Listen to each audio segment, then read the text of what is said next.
Olá, pessoal. Vamos iniciar mais uma aula, né? Essa aula de hoje, nós vamos dar continuidade à discussão das escolas, não é?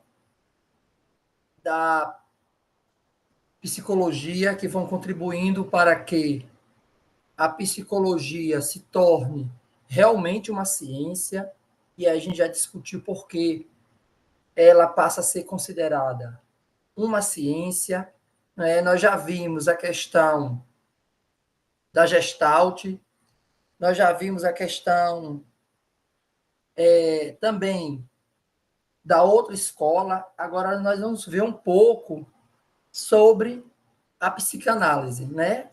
Como é que a psicanálise ela vai se constituir enquanto uma linha que contribui, né, para a psicologia e por que ela contribui. Vamos ver um pouco sobre as suas características e, em seguida, eu vou tentar ficar fazendo o tempo inteiro uma relação com a questão da educação, né?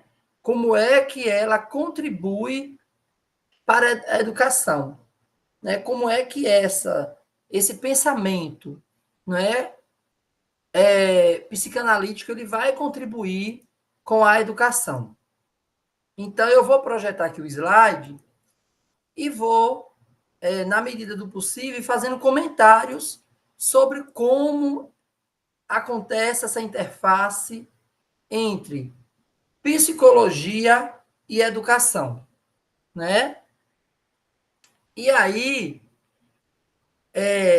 eu inicio essa aula justamente falando, não é, trazendo um pouco sobre o que seria a psicanálise, né? A psicanálise ela é uma teoria criada, estabelecida por um médico estudioso chamado Freud, né, Sigmund Freud, que vai tratar e se fundamenta justamente no comportamento, né? Ele vai observar aquilo que é considerado como um comportamento, como um desajuste da sociedade. Ou seja, existe uma regra, como nós já discutimos, sobre o que é ser normal e anormal. Então, ele vai se preocupar com aqueles que são considerados anormais da sociedade. Então, ele tem como método, não é, a observação. É uma observação voltada para o inconsciente. E aí, a psicanálise ela vai sofrer fortes críticas, né? Ela vai sofrer fortes críticas no início, porque ela não era possível de ser testada, né? Não era testado empiricamente. E nós já vimos que a psicologia ela passa, não é, por um forte viés de testagem, não é? Só aceito aquilo que é testado. Por isso que o behaviorismo ele foi tão forte e ainda há ranço muito forte, porque só posso aceitar e concordar com tudo aquilo que eu posso testar. Então, nós vimos o behaviorismo e a Gestalt. E aí nós estamos vendo agora, não é? Esse último movimento psicológico que é a psicanálise. Então, a psicanálise ela sofre muita crítica porque ela não é possível de teste. E aí,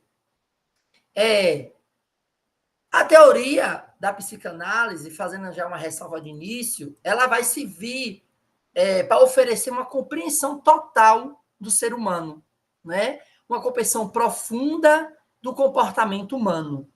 Por quê? Usou a Gestalt e o behaviorismo, eles vão focar apenas numa esfera do comportamento humano, do que é observável. A psicanálise ela vai além do que é observável. E por isso ela sofre críticas por não poder provar. E aí eu vou fazer uma afirmação e, ao mesmo tempo, uma pergunta que, ao final dessa discussão, dessa aula, eu vou trazer alguns elementos para a gente pensar em possíveis respostas para essa pergunta.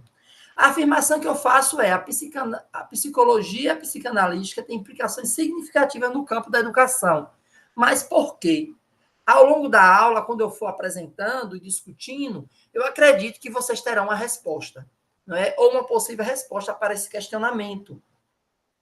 E aí nós temos como fundador da psicanálise um médico, um neurologista, não é? Nascido no que hoje nós conhecemos como a atual República Tcheca, né? Como eu falei anteriormente, o nome dele, Sigmund Freud, não é? É popularmente conhecido como Freud. Os pressupostos básicos da psicanálise, né, surge dos seus estudos da área neurologista, né? E a sua preocupação era uma preocupação terapêutica, de como os doentes mentais, através dos doentes mentais, né, que são levados a ser classificados como anormais. Então, as teorias tomam derivadas da observação dos seus pacientes submetidos à psicanálise. Não é? Aqui a gente não vai focar na psicanálise em si, no laboratório, em consultório, porque não nos interessa. O que nos interessa é pensar como essa perspectiva ela vai contribuir para os processos educacionais, para os processos de ensino-aprendizagem. E aí eu trago aqui psicanálise e psicologia. Quais são as diferenças de ambas? Né? Elas vão se integrar muito mais tarde, mas elas têm divergências, como todos os campos. Cada campo tem seu objeto, tem seu fenômeno de pesquisa. Então, a psicanálise ela não vai nascer diretamente com um vínculo acadêmico. Né? Ela não surge na academia, como surge a psicologia. Né? A psicologia acadêmica se esforça por ser uma ciência pura. Né? A psicanálise, não, né? E a psicologia, ela vai inicialmente trabalhar especificamente com termos específicos, como estímulo-resposta.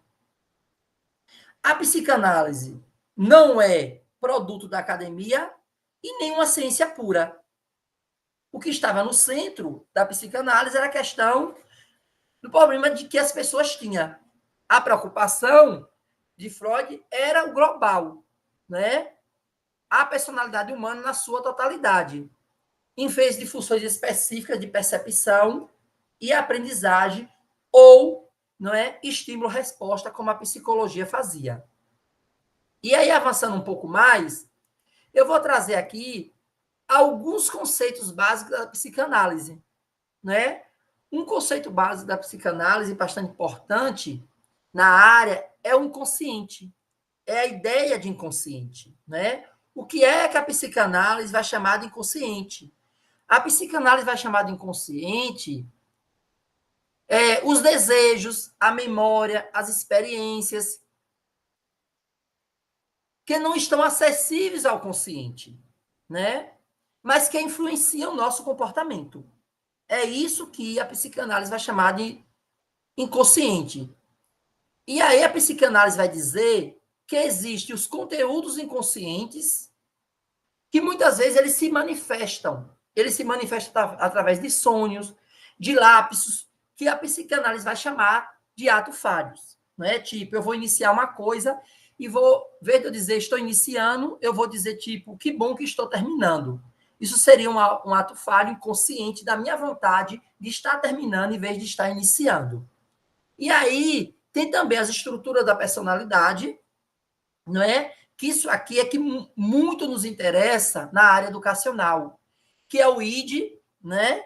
O ID é considerado como a parte instintiva, ou seja, eu sigo o instinto, é a minha gratificação do desejo imediato. Por exemplo, eu sei que comer muito doce pode fazer mal, mas eu estou pensando no momento aqui. É a minha satisfação pessoal deste momento. Isso é movido pelo id. Né? O ego, que seria a parte racional que busca equilibrar os desejos do id com a realidade social. Ou seja, eu tenho vontade de comer muito doce, mas eu tenho consciência e que isso pode me fazer mal. Então, o ego ele funcionaria como essa espécie de intercâmbio que equilibra os desejos, os impulsos, né, imediato, com as questões sociais que eu tenho conhecimento. E o superego, que representa a parte da moralidade, dos valores aprendidos, que inibe desejos do id e impõe regras, né? E aí a gente costuma pensar essas dimensões, né? Essas dimensões da estrutura da personalidade, a gente costuma pensar através dessa imagem, né? Que é uma imagem que representa como é que estaria estruturado no nosso consciente, quais são os impactos que esses desejos têm em cada um da gente, né? Então, ele teria essas questões, o inconsciente das experiências profundas, que armazena as energias psíquicas, e aí a gente vê o ego, não é? O dom que tem boa parte do domínio social, né? Nós temos aí o princípio do prazer, que é o id, não é o id, é aquelas questões que poderíamos dizer, observe que está mais profundo aquilo que a gente consegue, ou a gente controla e esconde, e o superego. E aí, nesses conceitos básicos, nós temos o terceiro conceito, que é o conceito dos mecanismos de defesa. Para a psicologia, os mecanismos para a psicanálise, para a psicanálise, não é? Os mecanismos de defesa são processos psicológicos, né? São processos psicológicos que controlam, né, e protegem o ego da ansiedade e do conflito, né? E aí esses mecanismos são divididos, segundo a psicanálise, em 4 tipos: a repressão, a projeção, a racionalização e a formação reativa. Quando a gente avança, a gente chega na transferência e contra-transferência, né? Definido pela psicologia como fenômeno que o paciente projeta sentimentos e experiências de relações passadas.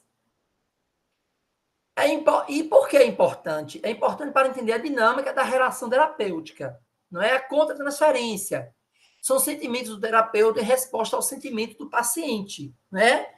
Ou seja, aqui está bem voltada a sexta característica, muito voltada para a questão do consultório. E aí a gente chega nos estágios psicossexuais do desenvolvimento, né? Que serve para a gente pensar as questões da educação e as crianças que nós recebemos nas nossas escolas, né? E aí, para a psicanálise, o desenvolvimento humano ele passa por estágios, que são estágios psicossociais. Piaget vai trabalhar esses estágios em outra perspectiva, né? Aqui, Freud trabalha na perspectiva muito desejo, muito da sexualidade, porque Freud vai dizer que todas as nossas ações são pulsões de vida e que é movidas pelo desejo sexual, né? Freud vai causar uma grande polêmica quando ele vai dizer que todos os nossos impulsos, todas as nossas ações são movidas por um desejo sexual, né? E principalmente quando ele vai criar o complexo de Édipo. A teoria do complexo de Édipo. Isso vai causar muita polêmica. E aí a gente precisa pensar esses estágios, os estágios deslocados da idade, né? Ele vai dar uma idade, mas não necessariamente essa idade corresponde, não é? Então, para ele, a criança do 2º ano de vida, ela vai estar na fase oral, que todo o estímulo está na boca. Por isso que é comum toda criança, quando está até os 2 anos de vida, levar tudo para a boca. Não é porque o desejo dela está na boca, está em morder, está em sugar, não é? Está em chupar. Então, para ele, isso é a fonte primária da satisfação erótica. Porque Freud vai polemizar justamente por dizer, não é, que todos os nossos desejos, eles são desejos sexuais, eles são desejos eróticos. Então, para ele, a criança, no segundo ano de vida, ela vai estar no estágio que ele vai chamar do estágio oral, né? E aí nós vamos ter o estágio anal, né? Quando a gratificação vai da boca para o ânus. E as crianças derivam prazer da zona anal. Ou seja, para ele, é aquela fase em que a criança ela começa a deslocar o desejo de sugar, de mamar da boca para outra parte do corpo, que seria o ânus, né? É a fase em que a criança ela vai muito ao banheiro, ela faz muito xixi na fralda, ela defeca muito, né? E aí a gente vai, né, para o estágio fálico, que para ele ocorre por volta dos 4 anos de idade. Quando, né, essa satisfação ela é transferida para a região genital, né? E aí, tipo, a criança que fica excitada, né? A criança com 4 anos, 3 anos, 5 anos, que ela fica excitada involuntariamente, né? Para ele, isso é a fase fálica, onde há um desejo muito grande transferida para essa região genitária. E aí ele vai falar sobre o estágio de desenvolvimento que ele vai chamar do complexo de Édipo, né? Que eu vou tratar muito disso numa aula que a gente tiver ao vivo, né? Porque essa é uma discussão muito polêmica e geralmente ela envolve muitas questões de um olhar religioso, então é bom tratar dessa questão especificamente em uma aula ao vivo. Então, a gente chega nessa ideia dos estágios psicossociais do desenvolvimento ao período da latência, né? Que dura mais ou menos do 5º ao 12º ano de vida. Quando a energia, essa energia sexual das duas fases anteriores, esse libido, ele vai ser canalizado para atividades sociais. É quando a criança gosta de brincar com os colegas, a criança gosta de sair de casa, a criança está na fase da socialização, né? Então, ele vai afirmando que nessas fases as crianças vão desfocando o desejo de uma esfera para outra esfera. E aí tem o desejo, o estágio genital. Quando o comportamento aprendido pela sociedade, geralmente o comportamento heterossexual, ele se torna evidente, né? E aí prevalece uma sexualidade genital. Isso é o que a psicologia vai trazer como princípios essenciais e como estágios psicossociais. E vai gerar muita polêmica. Por que vai gerar muita polêmica? Porque Freud vai tratar de duas questões que são tabus e ao mesmo tempo sagradas na sociedade cristã. Não é que é a criança, e aí vocês vão discutir a ideia de criança, de infância, provavelmente em alguma disciplina que trata sobre criança e infância. A criança como um ser sagrado, não é? Porque primeiro ela passa de ser ela é considerada uma miniatura, a ideia do homúnculo, a criança é um homem miniatura, então ela tem todas o pensamento, a estrutura de um adulto, ela só está ali para crescer, por isso a ideia dos jardins de infância, para a ideia de crescimento e muitas outras coisas, isso aqui muito a grosso modo, e vai tratar de outra questão polêmica, que é a sexualidade, não é? Que é um tabu na nossa sociedade. Então, ele vai tratar da sexualidade, das fases psicossociais, dos estágios, não é melhor dos estágios, como ele chama, a partir de uma ideia sexual. Então, isso vai causar uma grande polêmica, porque a ênfase está muito na sexualidade, não é? Numa sexualidade que tem uma visão muito reprodutivista. E aí a gente vai pensar, não é? Por que é importante a gente entender essas questões da psicanálise? Por que é que a psicanálise ela vai integrar a psicologia? E aí eu retomo a questão que eu fiz no início da aula, a provocação que eu fiz no início da aula, né? Se a gente for pensar no inconsciente, né? A gente sabe que o inconsciente ele influencia o comportamento, ele influencia o nosso comportamento e as nossas decisões.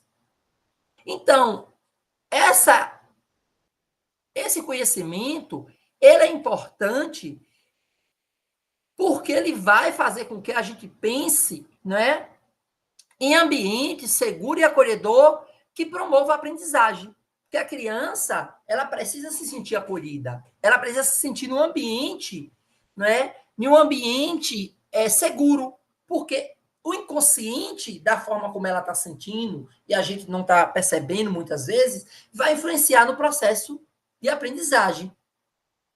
Por que é importante a gente entender o desenvolvimento psicossocial? Né? Essas fases todas que ele vai dando, a oral, a anal, a fálica, a latência, a genital. Porque a gente precisa reconhecer que as crises emocionais, elas afetam a aprendizagem, né? As crises emocionais, elas afetam a aprendizagem e a interação social, né? Então, se a gente pensa no princípio da transferência e da contra-transferência, a gente vai também entender, não é, que a gente tendo o conhecimento de todo esse aporte teórico sobre como as questões internas, psicológicas, emocionais interferem na aprendizagem, a gente vai conseguir criar, não é, perspectivas e ações que possibilitam a aprendizagem. A gente não tem garantia de que o outro aprende, porque cada um aprende ao seu tempo.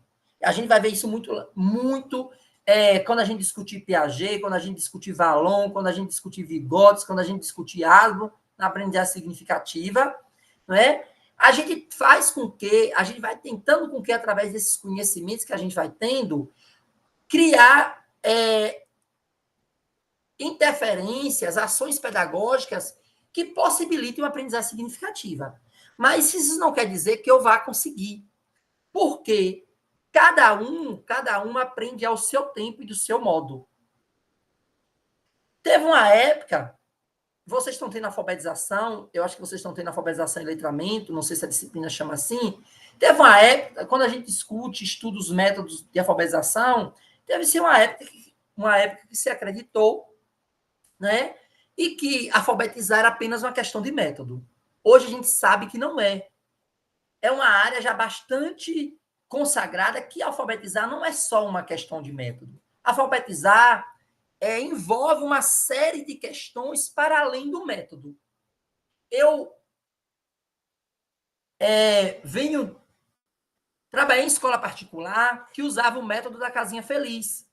E naquela época, a escola acreditava que o método só daria conta de ensinar as crianças a ler e escrever. Essa escola ela levou muitos anos assim, acreditando nisso, né? Até mais ou menos 2006, 2007, essa escola lá no interior da Bahia era uma escola considerada boa, de qualidade, de famílias de um poder aquisitivo alto da cidade, né? Porque a mensalidade era um salário mínimo. Era um salário mínimo. Não era uma realidade para todo mundo da cidade. Tanto que a gente trabalhava com turmas de 8, 5, 6 crianças. Então, hoje, com os estudos da psicogenética, da psicolinguística, da área da alfabetização, com os estudos de Emília Ferreira, a gente sabe que alfabetizar não é questão de método. E aí a psicanálise nos ajuda a isso, nos ajuda a gente a perceber que as questões internas, não é, as emoções, os sentimentos, elas influenciam, essas questões, elas influenciam no processo de aprendizagem, né? Por isso que a psicanálise, ela vai ficar o tempo todo enfatizando que é importante entender o ser humano na sua totalidade e não só aquilo que é possível ser observável. Não só aquilo que é possível ser observado. Porque nem tudo é possível ser observado. Né? Então, a psicanálise ela vai servir, ela vai incorporar a psicologia com o passar do tempo, por causa dessas discussões das questões internas, das questões emocionais, não é? Que ela vai constituindo em um campo. A partir daí, a gente vai começando a perceber que a criança, ao chegar à escola, ela traz todo um contexto histórico, social e político da onde ela vem.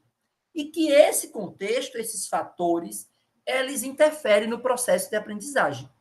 E a psicanálise ela vai nos ajudar a entender essas questões.